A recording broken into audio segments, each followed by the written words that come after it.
So here we are on page 168, and it asks the question, what is the difference? Before you answer the questions, you need to read this part because it asks you to think about, and by asking you to think about, it's asking you to do some estimating. Which subtraction stories do you think will need a trade? Circle them. So they're calling these number sentences stories. There are 6 of them.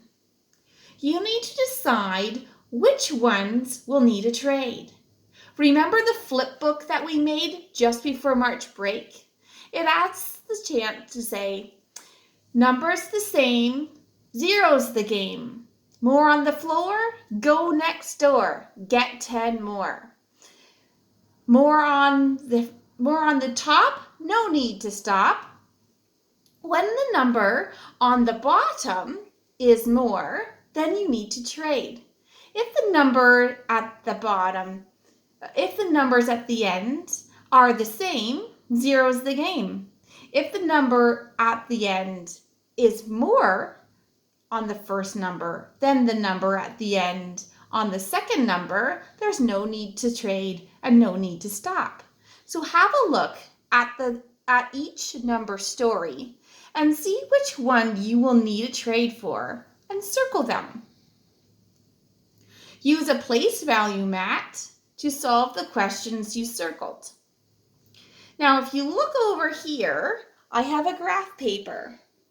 Some of you would like to use the place value mat right here, or like the one that's right here, and you can just draw one of your own or ask your parent to draw an empty one from the computer website.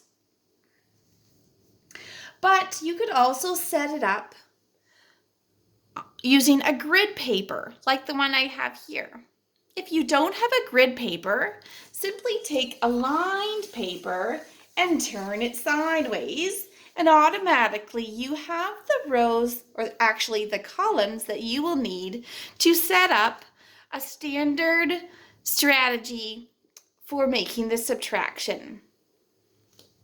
You can set up like this: 69, take away 39, and there. You have the ones and the tens lined up already. So go ahead to answer those 6 questions after you've circled them. Now let's look back at page 169. Once you have answered all the questions after first circling them, then it says to write the problems that do not need a trade. Well, you've probably already solved them. Just write the whole story with the question and the answer of the ones that do not need a trade. And then you're done. After you've finished page 168 and you're still eager to do more math, then you can go on to page 169. This is an extra page. You don't have to do it, but it's there if you would like to have it. It has a story at the top. You need to read the story and find the important numbers that you will need. You need to decide if you are subtracting or adding, looking for clue words. Then it asks you to build, here it tells you the subtraction story on the place value mat, and record it here. Then record the subtraction using numbers.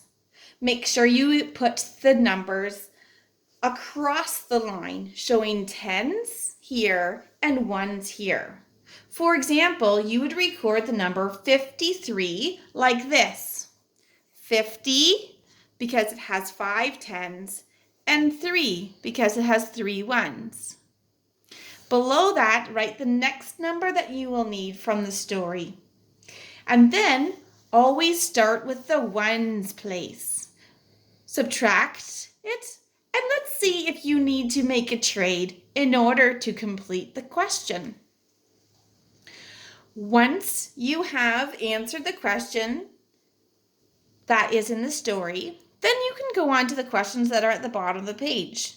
How are your picture and your number recording alike?